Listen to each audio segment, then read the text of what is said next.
causal relationship between cause and effect. You cannot understand Samudaya Satya, the noble truth of the origin of suffering. Without understanding Four Noble Truths, you cannot become Sotapanna or Sakadagami or Anagami or Rahat. So, Samudaya Satya is among Four Noble Truths. Samudaya Satya is one. So, to understand, because of the rising of Samudaya Satya, Dukkha Satya arises. Because of the Dukkha Satya is effect, Samudaya Satya is cause. Causal relationship between Samudaya Satya and Dukkha Satya is called dependent origination. If you do not understand dependent origination by your direct knowledge, how you can understand Samudaya Satya produce Dukkha Satya by your direct knowledge? So, because of this reason, to understand the causal relationship between Dukkha Satya and Samudaya Satya, or Samudaya Satya and Dukkha Satya, we must try to see 5 past aggregates. Without seeing 5 past aggregates, you cannot understand 5 past causes. Why? Now, for example, if there is any future existence, what do you want to be? To become bhikkhu? Okay? For example, if you wish for to become bhikkhu in future existence, if you understand there is bhikkhu, this is ignorance, wrong understanding, delusion. If you have an attachment to the bhikkhu life, this is called craving. Repeated craving is called clinging upadana. Depending on these 3, vijja, tanha, upadana, you accumulate wholesome dhammas such as listening, dhamma talk, etc. These wholesome dhammas are called sankhara, formations, but they are nature impermanent. As soon as they rise, they are passed away. But successively they may rise, successively they may pass away. But when they pass away, they left behind the karmic force, which can produce 5 aggregates, which is called bhikkhu life. So this karmic force is called karma. Altogether, how many? Vijja, tanha, upadana, sankhara, karma, 5 present causes. These 5 present causes arise depending on your 5 aggregates only. Without 5 aggregates, these 5 causes cannot rise. In the same way, in previous life, there must be 5 aggregates. Depending on these 5 aggregates, 5 past causes arise. Without seeing past 5 aggregates, you cannot understand 5 past causes. So, to understand 5 causes, you should try first to see, to understand or to realize 5 past aggregates. We are discerning only nama rupa only, not man and woman. We are discerning nama rupa and cause and effect only. So, because of, if you understand 5 past causes, at that time only you will try to see 5 past causes, whether 5 past causes produce present 5 aggregates or not. At that time only you will understand causal relationship between cause and effect. Causal relationship between Samudaya Satya and Dukkha Satya. In the same way, without discerning future 5 aggregates, you cannot understand present 5 causes will produce future effect by your direct knowledge. To understand by your direct knowledge, present 5 causes produce future 5 aggregates. Then you must discern also present 5 causes as well as future 5 aggregates. At that time only you will understand by your direct knowledge the causal relationship between cause and effect. Samudaya Satya and Dukkha Satya. So, for understanding of Samudaya Satya and Dukkha Satya, we are trying 2 desa, 5 past causes as well as 5 past aggregates only. Therefore, we are teaching 2 desa, 5 past causes and 5 past aggregates and future 5 aggregates. For realization of the causal relationship between Samudaya Sitya and Dukkha Sitya only. We are not searching for wife and husband. If you want to search for wife and husband, then you can try, no problem. So for realization of Four Noble Truths only, we are practicing Samatha Vipassana. If you want to understand, because of the arising of Samudaya Sitya, Dukkha Sitya, Dhammas arise, then you must discern past and future. Without discerning past aggregates and future aggregates, you cannot understand Samudaya Sitya. Because of the arising of Samudaya Sitya, Dukkha Sitya arise. You cannot understand by your direct knowledge. Another problem is Buddha taught in Mahasriprana Sutta not only rising stage but also perishing stage. Because of the complete cessation of causes, 5 aggregates also cease completely without remainder. This is called Pichaya Vaya Dasana. In Mahasriprana Sutta, Buddha explained this. When 5 past causes will cease completely without remainder. When you attain Rahat stage, at that time only your Rahat path will destroy 5 past causes completely without remainder. Now you are not yet attained Rahat stage. Now you are still worldly Puthujjana. Although you are now still Puthujjana, Buddha instructs to understand or to pay attention because of the complete cessation of 5 causes. 5 aggregates cease completely without remainder.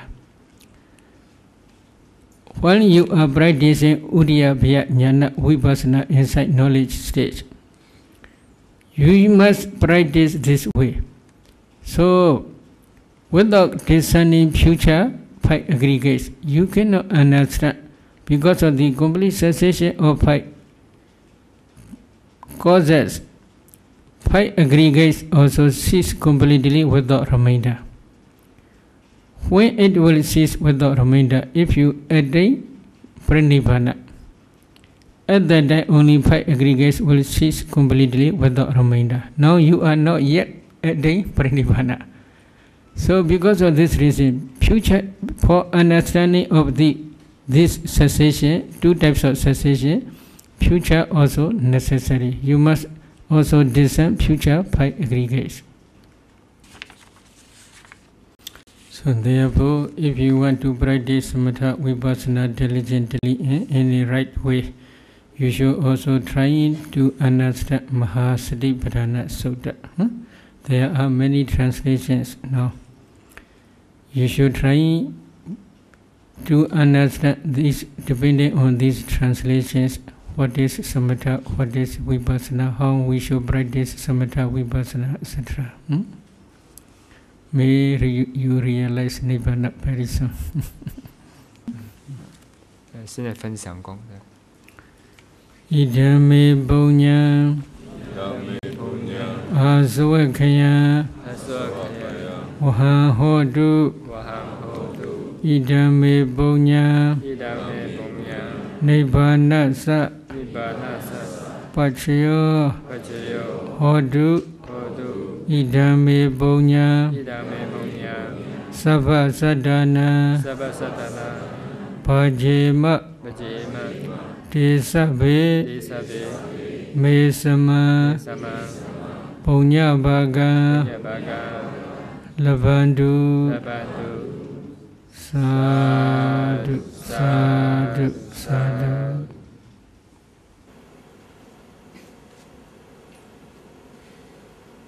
Swakaya Sutta. Last night also we discussed. Please listen again. I will repeat. Because I say that the destruction of the dead is for one who knows and sees, not for one who does not know and does not see. For one who knows what, for one who sees what, thus the destruction of the dead comes about. The destruction of the dead comes about for one who knows and sees. This is the noble truth of suffering. For one who knows and sees, this is the noble truth of the origin of suffering. For one who knows and sees, this is the noble truth of the cessation of suffering. For one who knows and sees, this is the noble truth of the path leading to the cessation of suffering. Because it is for one who knows thus, it is for one who sees thus, that the destruction of the dead comes about. This is Aswakaya Sutta. So, when you are practicing Vipassana, if you understand Four Noble Truths clearly, then we can say it is right. But if you do not understand Four Noble Truths, although you are practicing Vipassana, then how we can say your Vipassana is true Vipassana?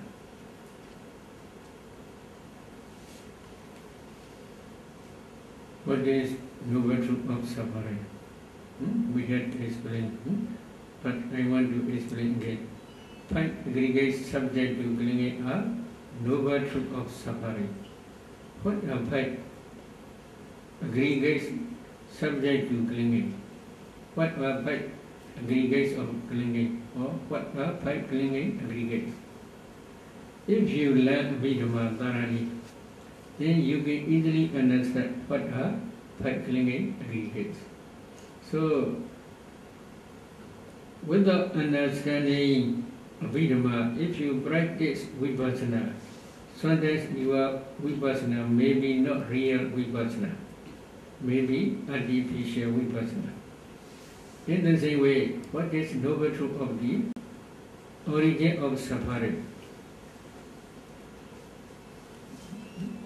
We had explained dependent origination is the noble truth of the origin of suffering. You should try to understand dependent origination first by learning knowledge under the guidance of a skillful teacher.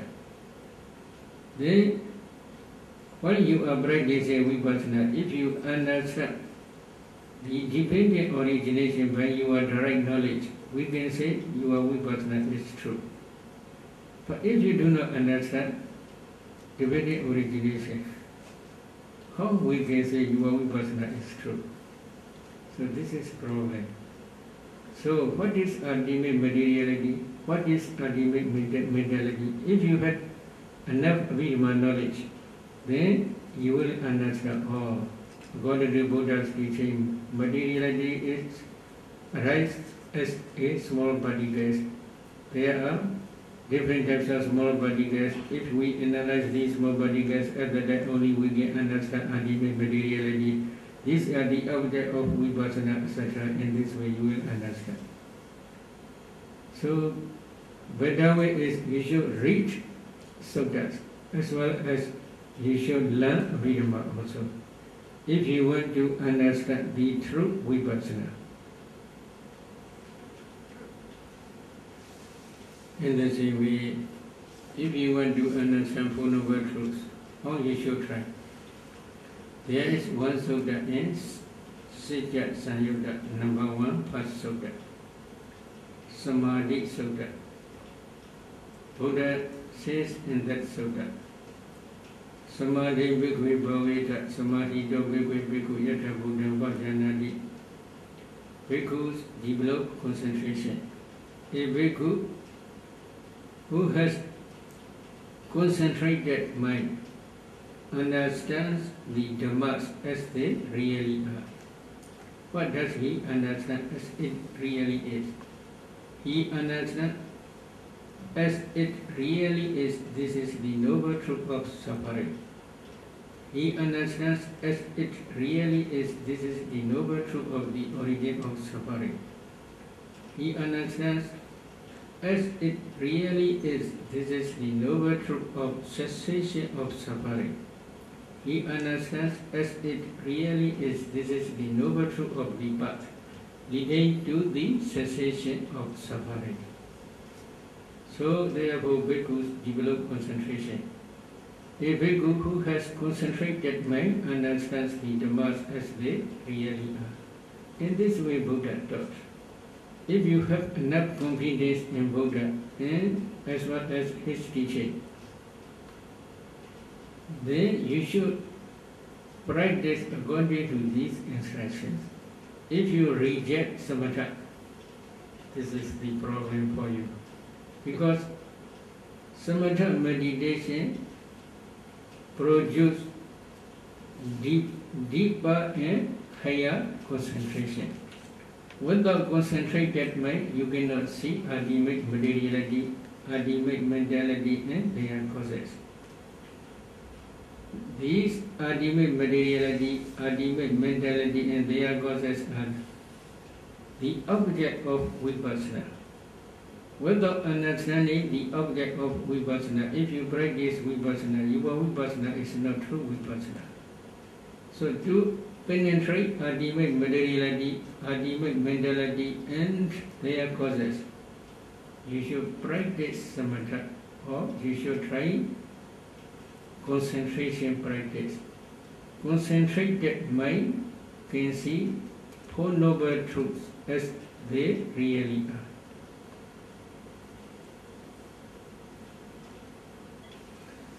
If you want to clarify different way of teaching about Anapana meditation, then you should read Majjhima Nikaya, Anapanasati Sutta, etc.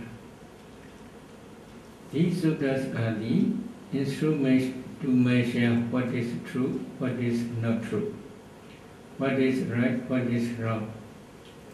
So, without understanding suttas as well as Abhidhamma, if you study Buddha's teachings, you cannot understand deep and profound meaning. Especially if you want to understand Anapana meditation, please read Visuddhimagga, the path of purification, Anapanasati chapter.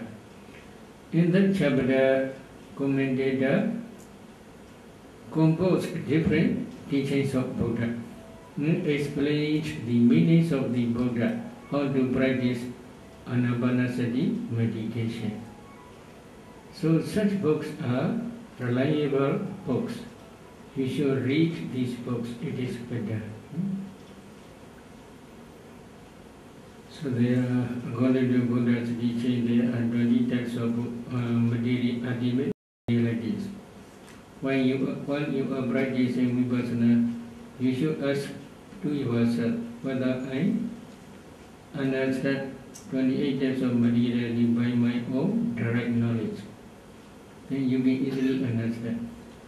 If you cannot understand by your own direct knowledge these 28 types of materiality, then you can reject your vipassana. This is not true vipassana.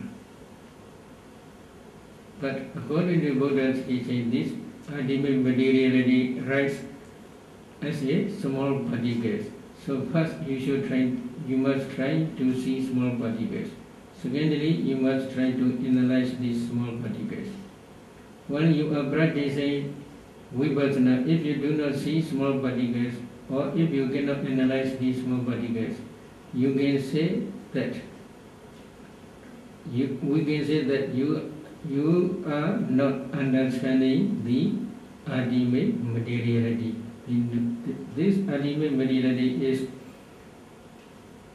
the noble truth of suffering. One part of the noble truth of suffering.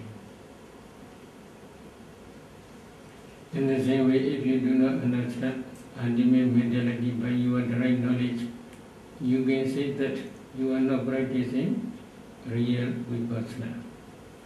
So there are 52 mental formations, cetasikas, mental fetters.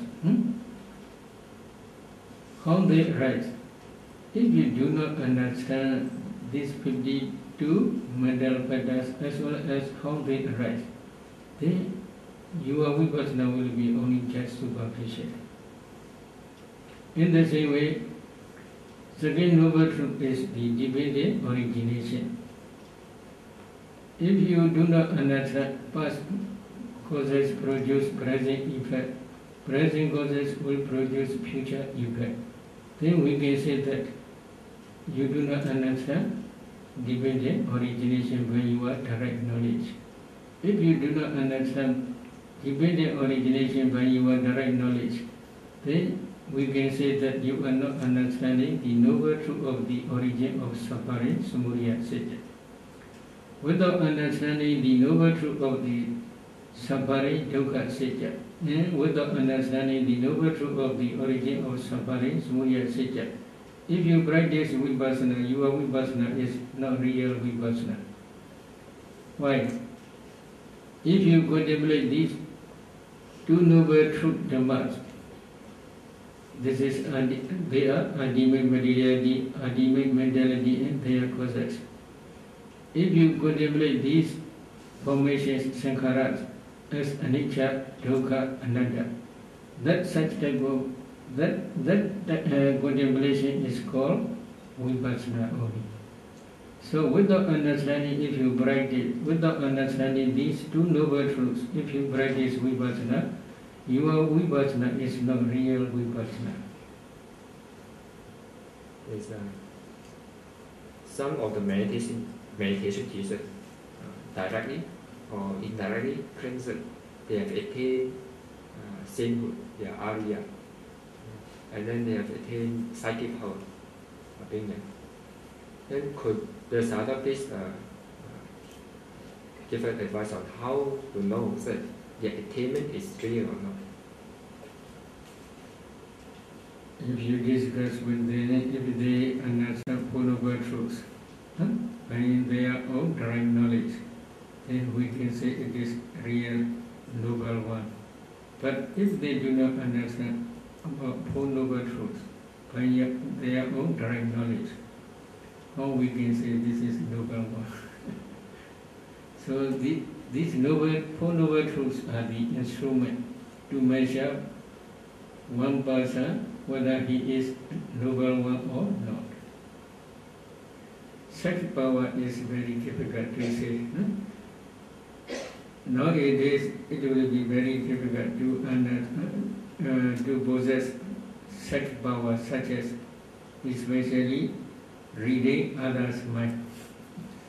This is very difficult. Very difficult means when they are practicing vipassana, if they really do not understand ultimate mentality according to cognitive process as well as process free, then if he reads others' mind, this is only just superficial, maybe boasting. 跟这些导师讨论，然后他们是真正的能够以观自直接的透视是圣地的话，那么他们就可能是圣者。但是如果他们并不能够以观自直接的透视是圣地的话呢，我们又怎么能够说他们是圣者呢？所以是圣地就是我们衡量一个人是否是圣者的尺度。至于神通这一点呢，就很难说的了。因为现在呢，已经很难证得神通，尤其是他心通。为什么说难呢？为什么困难呢？因为如果在一个长期的修行观察的时候，如果他观这个心路过程以及离心路过程，心路过程是我们心里面比较活跃的心，它升起是一串的。在这个活跃的心之间呢，有那些有分心，就是离心路过程心。第一个心，最后一个心。第一个是一生当中第一个心，结生心；最后一个心是死亡心。所以，在我们去观察的时候，我们这么去观，这些心路过程的心和离心路过程的心。如果我们看到别人的心的话呢，我们也能够知道一点点，但是呢，这是比较浅的，这个并不是神通。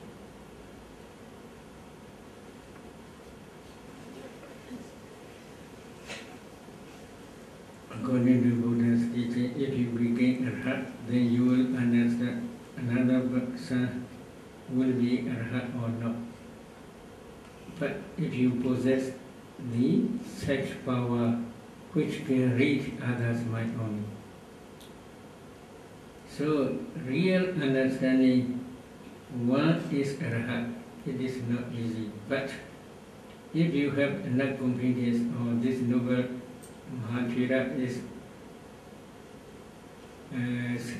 arhat, for example, reliable persons, if they agree, then you can approach to him only. But to understand real arhat is you should try to become arhat first. Then you should try to possess such power which can reach others' mind. And then only you will understand by your direct knowledge this is real arhat or not. There is one famous example which is mentioned in Visuddhimagga. Venerable Mahanaga, who practiced vipassana diligently for 16 years, but he practiced samatha first, as well as he practiced such powers. He had already attained mundane five such powers. Based on this concentration, he practiced vipassana. But while practicing vipassana, very subtle and powerful light, the light of wisdom, appeared in him. He did this, the light of wisdom produced by his ahampa. So he do not emphasize to practice more. He stayed on that stage only. How long? He stayed practicing such vipassana for 16 years. One day, one of his disciples, Dhamma Mahathira, he tried to reach his teacher. Now I became arhat. My teacher who teaches me samatha vipassana thoroughly, whether he is real arhat or not. While he is reading his teacher's mind, he saw this is not real arhat. Because at that day, Dhamma Thera became arhat. He can reach others' mind also. Because of this reason, suddenly he went to his teacher, flying from in the sky. And then he go down to his teacher's place and pay respect and ask many questions. Maybe according to Visuddhimagga, maybe bouncing questions. He can answer without delay. But Venerable Dhamma think, he is now thinking himself, he had begun arhat. So he suggests his teacher to create elephant. And that elephant is attacking both of them. So while he is creating this such power, when the elephant attacks both of them, then he tried to run away. So at that time, Venerable Dhamma pulled his rope and asked, Venerable Sir, arhats have any fear to any them? In this way he asked. At that time only he understood he is not arhat. So he paid respect to his disciple and then asked Kamathana. At that time his disciple teach him Dudde Sakara some Kamathana. This is 32 parts as a repassageness. So he practiced according to his disciples' instruction, and after that only he became Arhat. So, if you want to understand whether my teacher is real Arhat or not, then you should try to become Arhat first. Therefore, if you believe this is Arhat or Nagami or Sakadagami or Sotapanna, then you should approach to that teacher. You should learn Samatha Vipassana under the guidance of him. But when you are learning the Samatha Vipassana, you should investigate whether his teaching is in accordance with Pali text or not. If it is against with Pali text, then you should not obey his instructions. If it is in accordance with Pali text, then you should practice accordingly. Here we have two quite related questions, so we ask this two questions at the same time. Is it necessary for nimitta to be crystal clear before one can switch to focus on it? Is it a must to have a crystal clear, bright nimitta of small size, like egg, before doing absorption? Some said if nimitta is not crystal clear, that is white or opaque, then one may complete samatha and vipassana training, but cannot attain fruition, as the yogi cannot see the ultimate reality clearly to realize the path and fruition of it.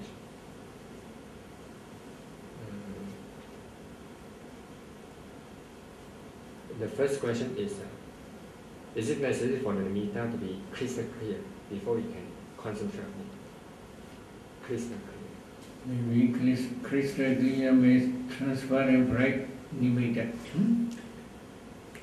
That transparent bright nimitta becomes because of concentration. Concentration on what?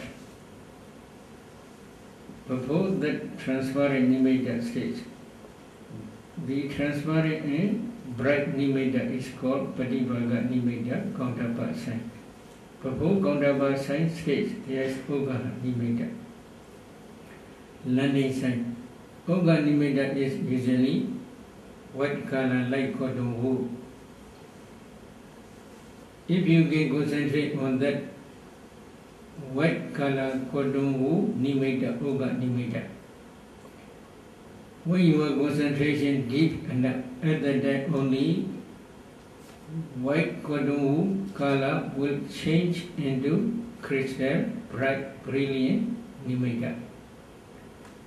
Without concentrating on nimitta, on Ugaha nimitta, the crystal, transparent, bright nimitta cannot arise. So, before Patibhaga nimitta, there is Ugaha nimitta. You must concentrate on that Ugaha nimitta, especially white color nimitta like cotton wool. But before Ugaha nimitta, there is also another nimitta, preliminary sign, Parigama nimitta. That Parigama nimitta is like smoking, grey smoking color.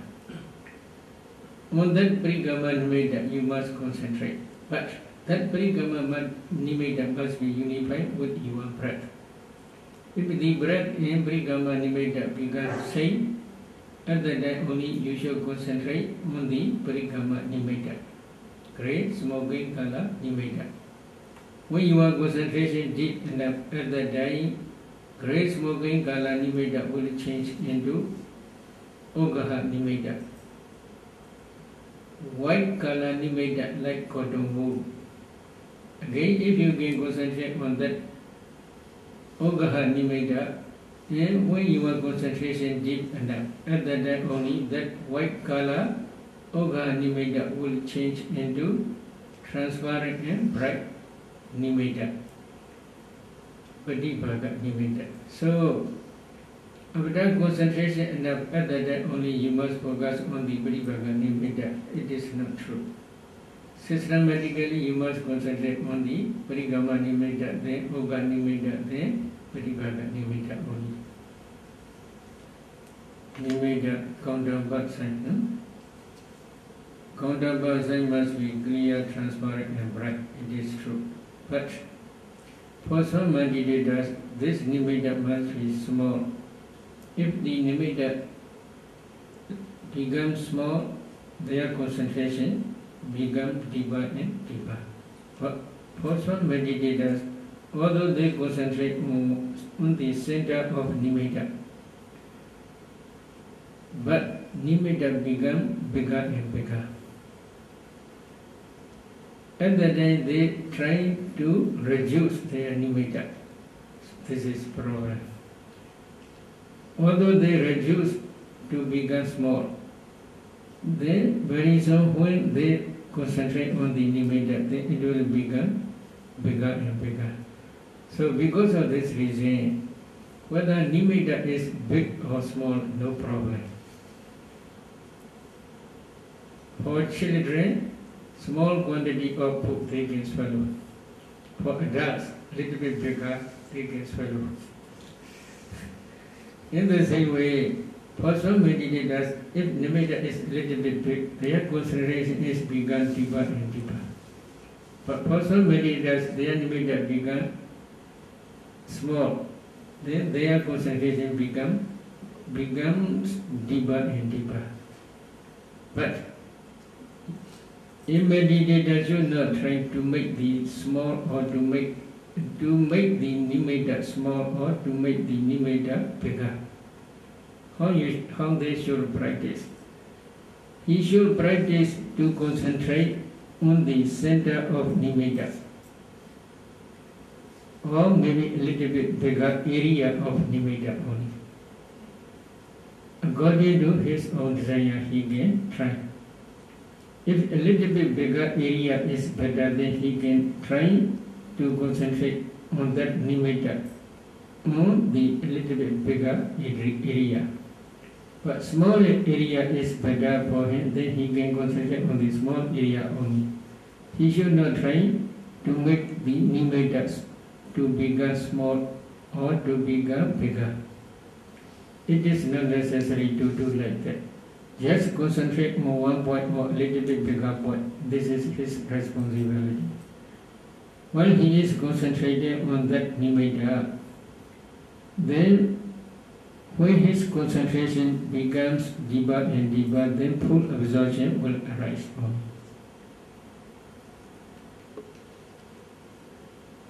Although he practices anapana, his nimitta cannot become counterpart sign, Parivaga nimitta, transparent and bright nimitta. Then he should not disappoint.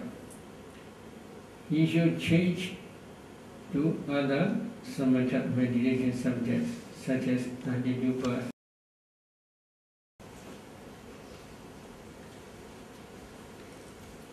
According to Theravada teaching, after the attainment of Arhat and after the attainment of Pranibhana final cessation, Rahas cannot begin no more new existence. But for others, for example, Sotapannas, according to many suttas, there are three types of Sotapanna. Number one is Eka Vijit Sotapanna. Eka Vijit means who had only one existence, one future existence, one existence only, future existence. Is again future existence, surely they will attain Raship and then they will take final cessation, Pranibhana. This is one type.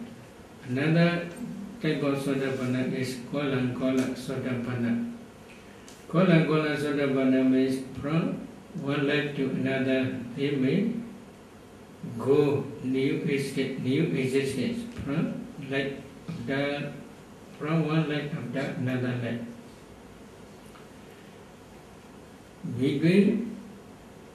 second future life and sixth future life.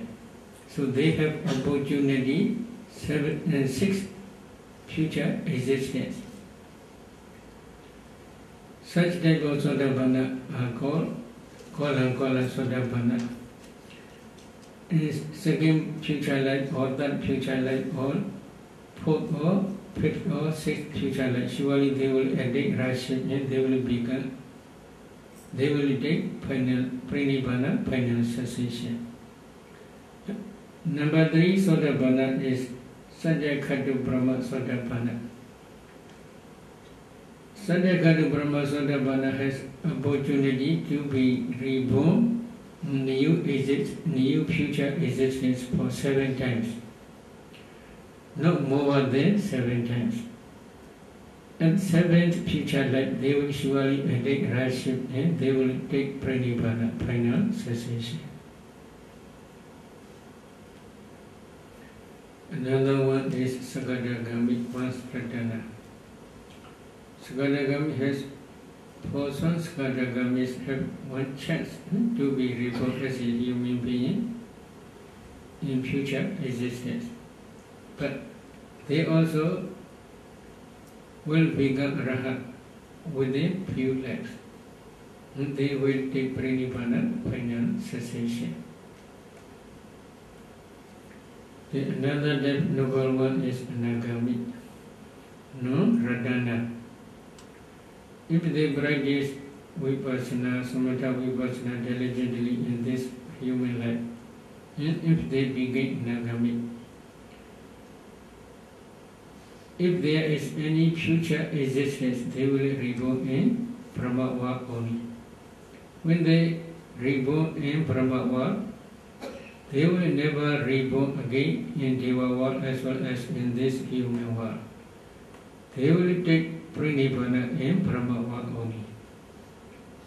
When they begin Raha, they will take Pranibbana, final cessation in Brahma only. For Putu Janas, worldly beings, there are 2 types. One type for Putu Jana, worldly beings practice Vipassana diligently up to Sankarupaka Jnana stage. Although they practice Vipassana, Samatha Vipassana diligently, but they cannot attain noble stage in this very life. But such persons in future life, they will surely attain Sotapanna stage, etc. if they are not bodhisattvas. If they are bodhisattvas, they may reborn again and again in human world or in Deva world or in animal kingdom, etc. But if they are not bodhisattvas, then in second future life, surely they get attain Sotapanna stage, etc. Then in the same way, one day, in one of future existence, they will become Rahat and take Pranibbana, final cessation. This is one type of Putu-jana. Another type of Putu-jana, worldly being, is they never practice Samatha Vipassana. For those persons, we cannot say how many future existences will be. Future existence will be endless. Because they never practice Samatha Vipassana, which can be the supporting cause for realization of Nibbana, final cessation. Therefore, if you want to attain Nibbana or final cessation, so please practice Samatha Vipassana diligently at least up to Sankarupaka Jnana stage, the knowledge of equanimity towards formations. 所以，如果我们想要证悟涅槃真的般或真的涅槃，然后进入般涅槃的话呢，我们应该精进的修行止禅和观察，直到证得行舍智，最少证得行舍智。If you have enough Barami, then you may attain Sotapanna stage in this very life, or Sakadagami stage, or Anagami stage, or Arhat stage in this very life. 如果我们有足够的波罗蜜的话，我们甚至可以在这一世就证悟须陀洹道果，或者是斯陀含道果，或者是阿那含道果，甚至是阿罗汉道果。Every time my mind start to concentrate, my eyes, nose, head, and neck become very tense. Even when I try to relax and not to control my breath, it still continues. It happens throughout my last 2 retreats also. The tension is very uncomfortable, and I could not continue this descending the breath. Is Anapanasati not for me? If you think Anapanasati is not for you, then you should practice 4 elements meditation. It is better. 禅师说，如果你认为安般念并不适合你的话，禅师建议你转修世界分别观。If you want to practice 4 elements meditation systematically up to Rahat stage, then please go to Paul. The question is if you practice up the 4th jhana here, and then when we go home, we don't continue to practice, and we lose all the concentration. Then this kind of practice, will this kind of practice help us in future, or after that it will be helpful? Helpful means wholesome dhammas or unwholesome dhammas cannot be left karma as long as they cannot produce any future result. They are strong and powerful supporting cause. How they can be supporting cause? If you practice Anapana, for example, Anapana Kammadhana in future, maybe in this very life or in future existence, it will be very easy for you to concentrate on the Anapana, or very soon Nimitta will appear. If there is Nimitta, if you concentrate on the Nimitta, then very soon you get a jhana. So because of this reason, although this jhana disappear, the karmic force of this jhana not perish away, not become less karma. One day it can be central and powerful supporting cause for attaining jhana again. I research many meditators. Some meditators, when they are practicing dependent origination, at the day in one of their previous life, they already practiced Anapana meditation up to jhana stage, 5 jhana or 3 jhana or 3rd jhana or 4th jhana. If they practice in this very life Anapana again, very quickly they can see Nimitta and they can attain jhana very, very quickly. In the same way, so many teachers, they have been practiced kasinas in previous life. If they practice kasina meditation in this very life, it is very easy for them. Within few days, they can attain jhanas. In the same way, if they had been distant ultimate materiality, ultimate mentality in previous life, again if they practice here to discern how to discern ultimate materiality and ultimate mentality, it is very easy for them to understand ultimate materiality and ultimate mentality very quickly. So, wholesome dhammas cannot become left karma as long as they do not produce proper result. So because of this reason, you should not disappoint. You should not be disappointed. Although jhana, disappear.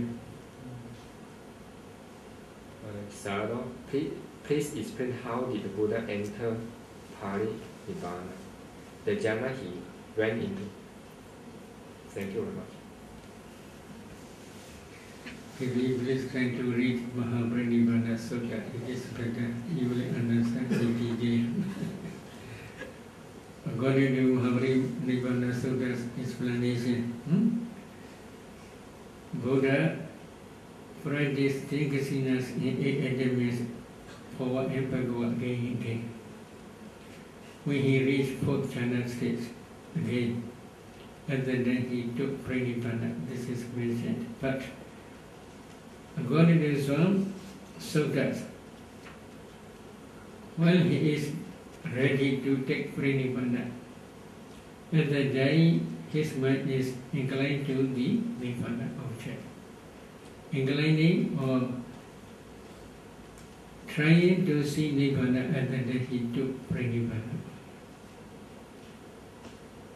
The next question is, if we complete the whole Samadhi and Vipassana course, then will we be enlightened? If we complete the whole Samadhi and Vipassana course, will we become enlightened?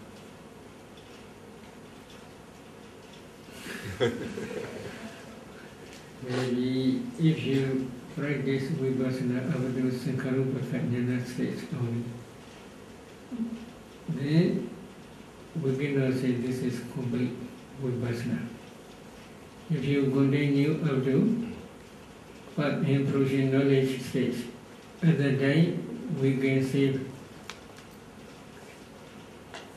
partially complete Vipassana. Partially means if you become Sotapanna, then this is only partially. When Vipassana will complete, if you add hardship, at that time only Vipassana will be complete.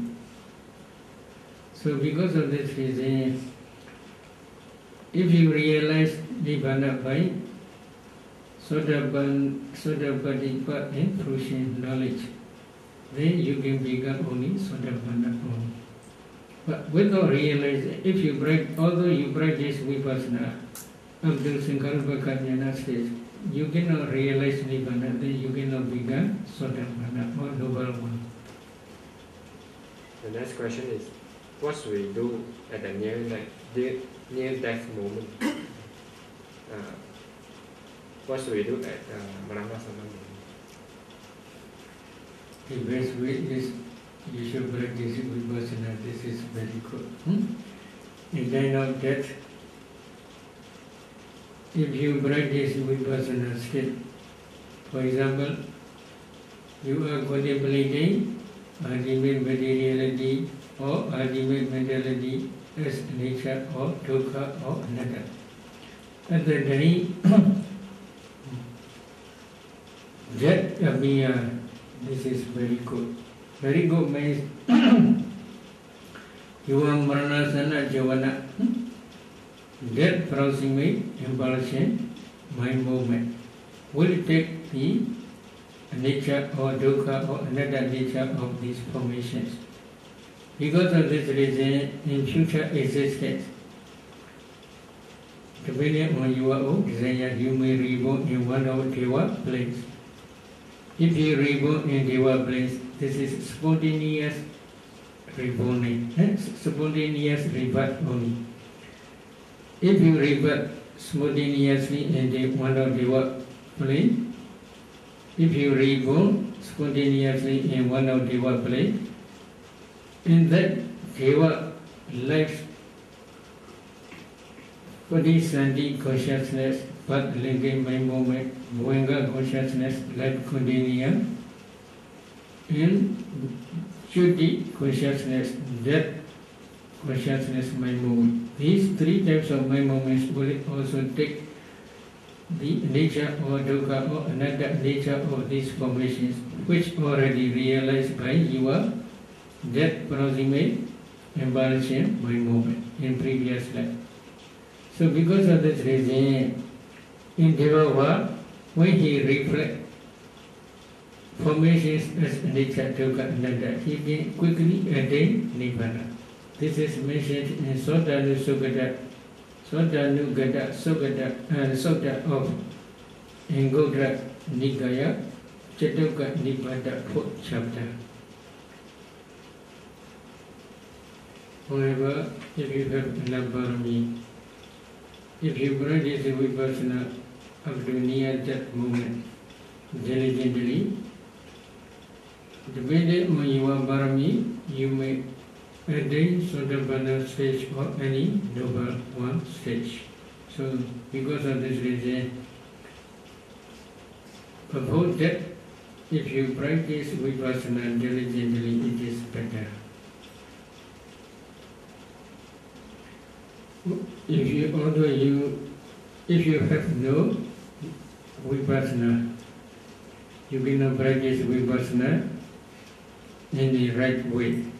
If you can practice only samatha, then near that moment you should also practice samatha only. If you already attained jhana, then in the end of that, you should re-establish your jhana concentration. If you can maintain your jhana concentration up to that moment, then it is sure you will reborn in Brahma. Again, if you practice samatha vipassana both diligently and if you become Sotapanna, for example, in this very life, near that moment, if you don't want to practice vipassana, but you want only to practice jhana, then if you re-establish your jhana concentration up to that moment, then it is also sure to be, you will reborn in from one of Brahma planes. In Brahma world, there is no man, there is no woman. It is not necessary to be married. So there will be no son, there will be no daughter, there will be no quarreling to each other. Is it good? Another good thing is you will never return to this Deva world or human world. It is sure you will be a day higher and higher noble stage, and you will take Pranibhana, final cessation in Brahma world only.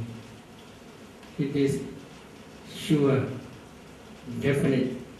You will never return to human world again. The next question is, during one of the retreat, participants are brought to their past life. They got to know the relationship between the participants. For example, one may be the husband of the other, one may be the friend of the other. Each of them are interrelated in that particular past life. I understand that through meditation, we are also able to see our past. Can Sayadaw enlighten us on the following? First, what is the purpose of knowing the past through meditation? 2. As human beings has a lot of attachment. I believe there will be cases whereby after they know who they are, they start to cling on to it and start to relate the present with the past. This is not a healthy action, and I believe this is a wrong view. Does the Sayadaw agree with this? And so what kind of attitude a yogi should have before he looks into the past? Yeah, I think maybe there's someone need to read.